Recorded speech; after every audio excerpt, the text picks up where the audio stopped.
Peace, family, and welcome to the Drapetomaniac Podcast. This is Ayapo Yapa, the HDIC, that is, the head Drapetomaniac in charge, and we're here to have conversations on how to get off this plantation. I have to admit it's become a point of frustration for me when I see our people taking to the streets, protesting, petitioning, pleading and crying with tear-filled eyes and running noses that would put Kanye West and Viola Davis to shame. I come up here week after week asking, who are you talking to? And explaining that you're yelling, screaming, and waving your hands at someone who has less of an ability to hear you and to see you than Helen Keller. But yet, inexplicably, our people persist and do so with even more fervor as the time passes. And I don't understand it.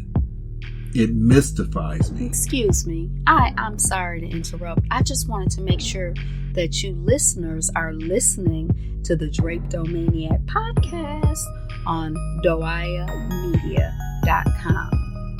You are, right? Yesterday, we received a report on GDP for the second quarter, and it dropped to the lowest ever in American history, something no economist has ever seen. As of yesterday, new jobless claims have surpassed 1 million. Today, Friday, millions of Americans will lose the $600 unemployment benefits they've been receiving because the government mandated that they not go back to work, and in effect forced people to stay home but offered no assistance, unless your name is Jeff Bezos or someone else who doesn't need the money. And the eviction moratorium also ends today, leaving people not only teetering on the precipice of a cliff of financial ruin if they haven't already fallen in by now, but also facing homelessness for them and their children. And what are elected officials doing to help? Nothing. Right now, they're arguing like children on a playground, and the argument on both sides isn't about how much common people will get, but how little. The one thing they agree on in the bill, however, is that there will be protections for companies and schools and corporations from legal action against them stemming from coronavirus. They're able to find common ground on that. In the meantime, the country is burning down around them, and if they don't come to some kind of an agreement within the next couple weeks, they go on vacation for a month. As a side note, I would like for someone to tell me any job that you're working and there's something that's time sensitive and of dire importance, and the quitting time bell rings, and you can just leave everything laying there or sitting there at your workstation, your desk, or what have you, and just leave it there. And leave for a month with pay. Allow me to clue you in on something. If you're one of those people who thinks Republicans are the devil because they don't care anything about black people and poor people, you're absolutely right. But guess what? The Democrats are exactly the same. The only difference is that Republicans stab you in the front and Democrats stab you in the back. Both parties are ruled by their rich donors and only listen to them. Period. And as far as public opinion goes in elections, the Republican Party doesn't give a tinker's damn about what us common people think about them. The only quote-unquote people they worry about are banks and corporations. The Dems seem to care about what people think, but their dirty little secret is that the way that they get the commoners to run to them is by letting Republicans do what they do. Set the country on fire. How does that help them? Because they let the Republicans set the country on fire and the Democrats sit back and let it burn until we run to them for help putting it out. Do you see the problem here? There is one group that benefits from taking advantage of the people at the bottom and another group that benefits from letting them do it. Neither group benefits from actually solving a problem. It's like expecting cops to want to see a world without crime, or like a pharmaceutical company that wants to see the end of disease. Why would they want that? Those outcomes would render them obsolete. As long as there's chaos and confusion going on, both parties can say that they serve a purpose. But if either one was to ever do the right thing by the people, it would immediately render one of them of no use and ultimately render itself obsolete. So, we exist within a system that requires people to constantly be in a state of want, need, and oppression. How do you like that? We can't depend on these entities to do anything for anyone at the bottom, and especially our people. Not now, not ever.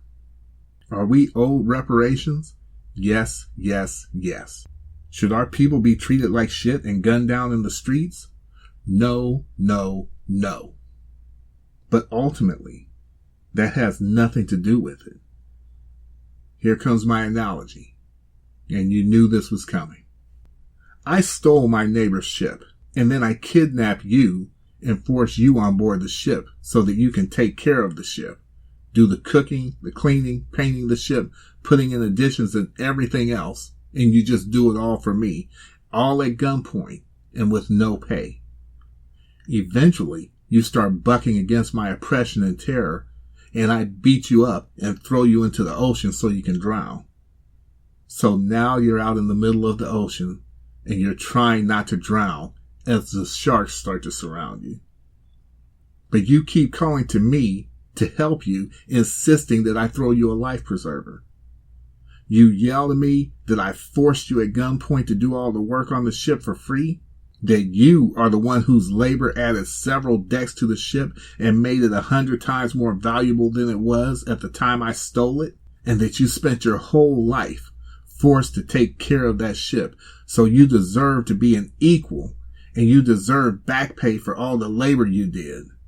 Now keep in mind, I threw your ass in the ocean because I hate you and I want you to drown.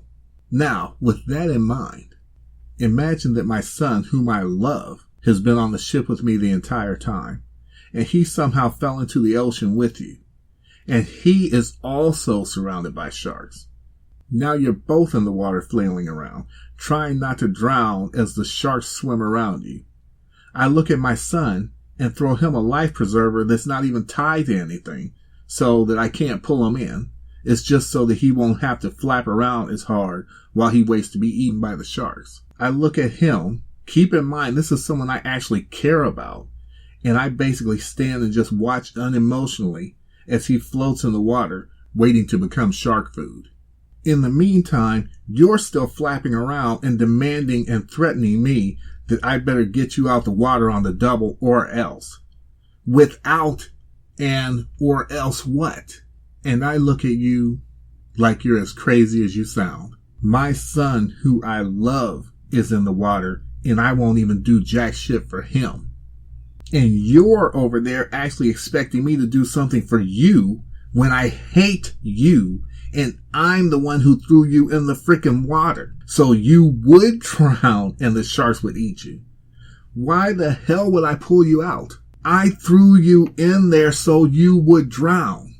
And you think there's something you can say or do from your position of drowning encircled by sharks that can make me pull you out when I won't even pull out my own flesh and blood? Look at the protests in Portland. It's white people being billy clubbed, tear gassed, arrested, and shot at the behest of the government. That's their people, and they're doing that to them. And you think there's something we can say or do to make them stop doing it to us, who they hate? And do it to us on purpose, with purpose?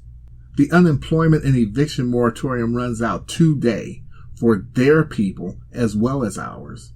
And they, the elected officials, aren't lifting a finger to help, and they're doing everything in their power not to give health care, relief, or money to even their people who are the beneficiaries of privilege in this country.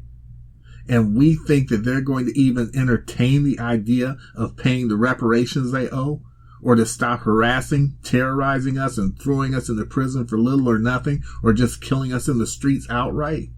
I used to say talking to these elected officials is tantamount to talking to a rock, but actually, you'd be better off talking to a rock, because at least a rock doesn't have an active hatred of you and an active agenda against you.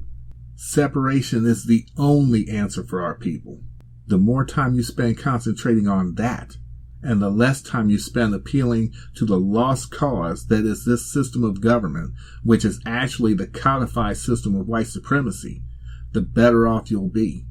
And you'll realize that if only you stop splashing around, wasting your time and energy focusing on the ship and screaming at me to pull you out of the water, to make you an equal captain on this stolen ship you've been thrown off by me, you could have taken a look around to see how to get yourself out of this predicament, since you had no hope whatsoever of any assistance from me, who threw you overboard in the first place and want to see you drown and eaten.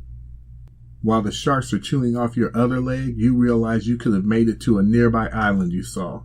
And even though you would have had to fight the sharks the whole time you were swimming to make it to safety, you could have gotten there and been safe, free, and at peace. And what if I later followed you to that island? Guaranteed you'd have something waiting for my ass. Thus ends the analogy.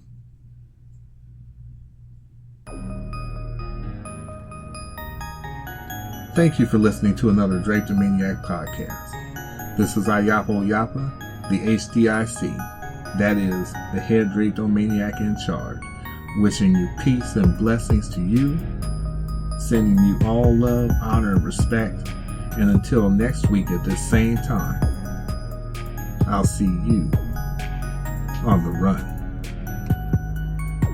And thank you again for listening to the Drapetomaniac podcast. Tune in next week at doiamedia.com.